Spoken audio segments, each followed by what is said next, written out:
হস্তমৈথুন এবং আধ্যাত্মিকতা, আত্মা কি কলুষিত হয়, এই বিষয় নিয়ে কথা বলবো। আমি কাউন্সিলিং সাইকোলজিস্ট আশুজামা রাজু।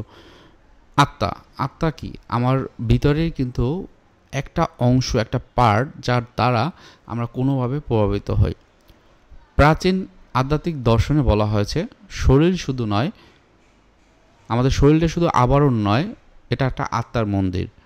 তাই শরীরকে সংযম রাখা মানে হলো আমার আত্মার পরিশুদ্ধ।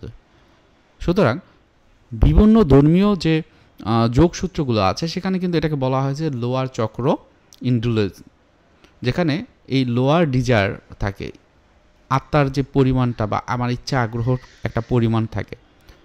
হস্তমৈথুন প্রতি অতিরিক্ত নির্ভরতা অনেক সময়ে আমাদের ভিতরে একগুঁয়েমি, স্বার্থপরতা এবং আত্মমগ্নতা তৈরি করে। এই যে আত্মনিমগ্নতা, এটা অনেক সময় আমাদের আত্মবিশ্বাসের পথে একটা বাধা সৃষ্টি করে। আবার এই যে জ্যোতিষবিদ্যার কথা যদি বলা হয় থাকে, বা তপস্বীদের যে শাস্ত্রীয় যে বিষয়গুলো, সেখানে কিন্তু বলা হয়েছে যে বিকারের মধ্যে আত্মা ডুবে গেলে আত্মিক যে জাগরণ বিলম্বিত হয়। তাহলে নিয়ন্ত্রণ সংযম খুবই গুরুত্বপূর্ণ।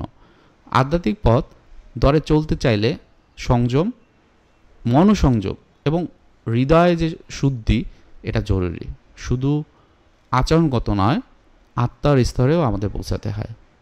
তাহলে আমার আত্মাকে পরিশুদ্ধ করার জন্য দরকার হবে আত্মসংযম, নিয়ন্ত্রণ।